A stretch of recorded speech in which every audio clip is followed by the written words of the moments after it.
कहानी शुरू होती है एक पुराने घर से, जहां हर खिड़की पर मोटे कंबल और अखबार चिपके हुए हैं। अंदर अंधेरा है और सन्नाटा ऐसा कि दिल की धड़कन तक सुनाई देती है। वो घर अब आशा से ज्यादा डर का किला बन चुका है। अंदर बैठी एक औरत अपने दोनों बच्चों से कहती है, बाहर मत देखना, चाहे कुछ भी हो जाए। उसके स्वर में डर नहीं, बल्कि एक अनुभवजन्य आदेश है, क्योंकि उसने बाहर क्या होता है वो खुद देखा है। उस औरत का नाम है मैलोरी हेज। Malory hedge. वो अपने बच्चों को कहती है, आज हमें नदी के रास्ते निकलना होगा, हमारे पास कोई और चारा नहीं है। बच्चे मासूम हैं, पर उनके चेहरों पर भी डर की लकीरें हैं। वो अपनी आंखों पर काली पट्टियां बांधते हैं और कहानी यहीं से पीछे मुड़ती है। वो कैसे यहां तक पहुंची? 5 साल पहले मैलोरी एक कलाकार थी, एक ऐसी पेंटर जो लोगों के चेहरे नहीं, उनकी भावनाएं पेंट करती थी।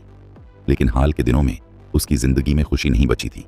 वो गर्भवती थी, पर अपने बच्चे से भी कटी कटी सी। उसकी बहन जेसिका उससे मिलने आती है। जेसिका एक समझदार, शांत स्वभाव की लड़की थी जो हमेशा मैलोरी को बाहर की दुनिया से जोड़े रखती थी।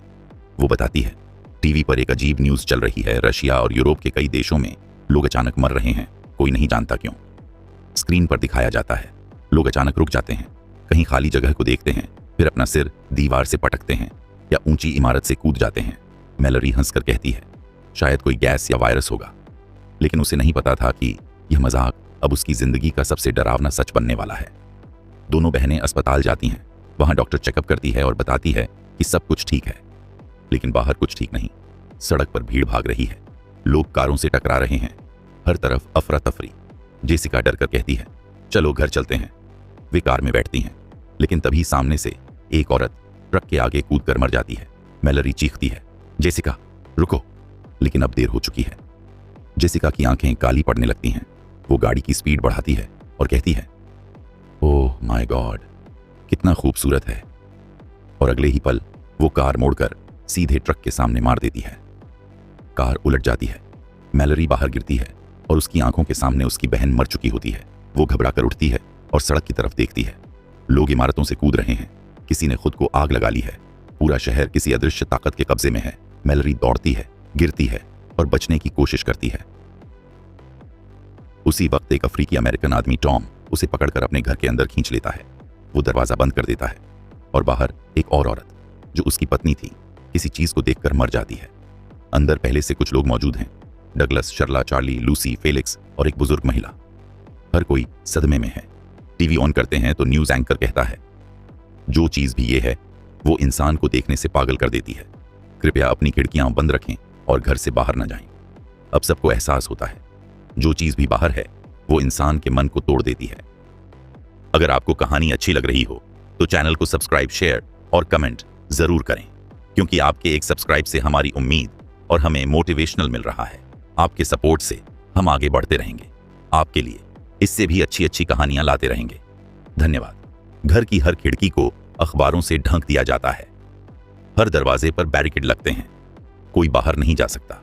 अब वे सब अंधेरे में जीना सीख रहे हैं।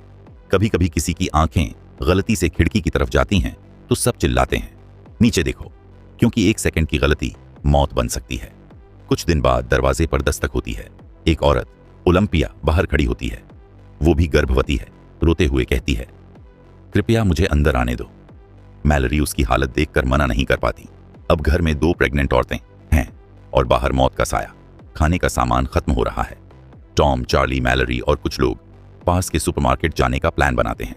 वो गाड़ी की सभी खिड़कियां बंद करते हैं और सिर्फ जीपीएस की आवाज के भरोसे निकल पड़ते हैं। सड़क पर चारों तरफ लाशें, जले हुए वाहन और भयानक सन्नाटा। कभी हवा में कुछ सरसराहट सुनाई देती है, जैसे कोई पास आकर कानों में फुसफुसा रहा हो। आंखें खोलो, देखो मुझे। लेकिन वो लोग अपनी आंखों पर पट्टी बांधकर बस जीपीएस की टर्न लेफ्ट है, टर्न राइट आनंद है की आवाज सुनते हुए स्टोर तक पहुंचते हैं। वहां उन्हें खाना मिलता है और कुछ बर्ड्स भी, जिन्हें वे एक बॉक्स में डाल लेते हैं। वो नहीं जानते थे कि ये परिंदे आने वाले दिनों में उनकी जान बचाएंगे। कुछ दिनों बाद दरवाजे पर दस्तक होती है। एक आदमी, गैरी, खुद को सर्वाइवर बताकर अंदर आने की विनती करता है। डगलस मना करता है, लेकिन ओलंपिया फिर से अपने दिल की सुनकर दरवाजा खोल देती है। गैरी अंदर आता है। वो शांत लगता है, लेकिन उसकी आंखों में एक अजीब सी चमक है। धीरे धीरे वो दीवारों पर कुछ अजीब स्केच बनाता है। जिनमें वो प्राणियों की आकृतियां होती हैं जिन्हें किसी ने कभी नहीं देखा। वो कहता है वो खूबसूरत हैं, हमें उन्हें देखना चाहिए। और उसी रात वो सभी खिड़कियों के अखबार फाड़ देता है। नीचे सब लोग चिल्लाते हैं, लेकिन अब बहुत देर हो चुकी है। डगलस, चार्ली और बाकी सब मारे जाते हैं। मैलरी और ओलंपिया ऊपर बच्चे जन रही होती हैं। दोनों एक साथ बच्चे जन्म देती हैं, मैलरी को बेटा और ओलंपिया को बेटी। गैरी नीचे जाकर दोनों को मार देता है, लेकिन तभी टॉम पहुंचता है और गैरी को गोली मारकर खत्म कर देता है। अब सिर्फ मैलरी, टॉम और दोनों नवजात बच्चे बचे हैं। 5 साल बीत चुके हैं। अब दुनिया पूरी तरह बदल चुकी है। टॉम और मैलरी बच्चों के साथ रहते हैं, लेकिन उन्होंने उन्हें नाम नहीं दिए, बस बॉय और गर्ल कहते हैं। शायद इसलिए कि वो किसी भी दिन खो सकते हैं। बाहर अब भी वही प्राणी हैं, अदृश्य लेकिन घातक। उनके पास अब एक पुराना रेडियो है। एक दिन किसी की आवाज आती है, अगर तुम इसे सुन पा रहे हो तो नदी के बहाव के साथ पश्चिम की ओर आओ। यहाँ एक सुरक्षित कॉलोनी है। टॉम और मैलरी वहां जाने का फैसला करते हैं, लेकिन रास्ते में कुछ देखने वाले पागल उन पर हमला करते हैं। ये वही लोग हैं जो उन प्राणियों की पूजा करते हैं और बाकी इंसानों को मजबूर करते हैं उन्हें देखने के लिए। टॉम सबको रोकने के लिए रुकता है। मैलरी बच्चों को लेकर भागती है। टॉम आखिरी सांस तक लड़ता है और खुद को कुर्बान कर देता है। अब सिर्फ मैलरी और दोनों बच्चे बचे हैं। वो एक छोटी नाव में बैठकर आंखों पर पट्टी बांधकर नदी के बहाव में निकल पड़ते हैं।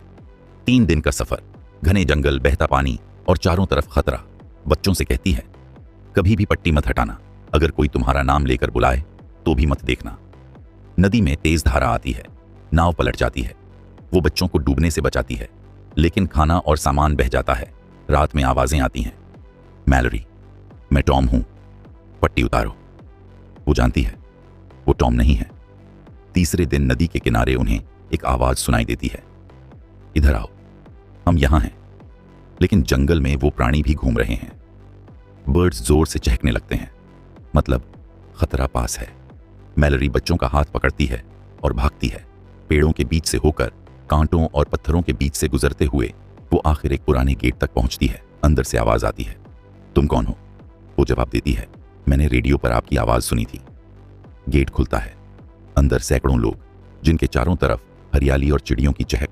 यह एक स्कूल फॉर द ब्लाइंड होता है, जहां ज्यादातर लोग अंधे हैं, इसलिए वो प्राणी उन्हें नुकसान नहीं पहुंचा सकते। मैलरी अंदर आती है, बच्चों की पट्टी खोलती है और पहली बार उन्हें सूरज की रोशनी दिखाती है।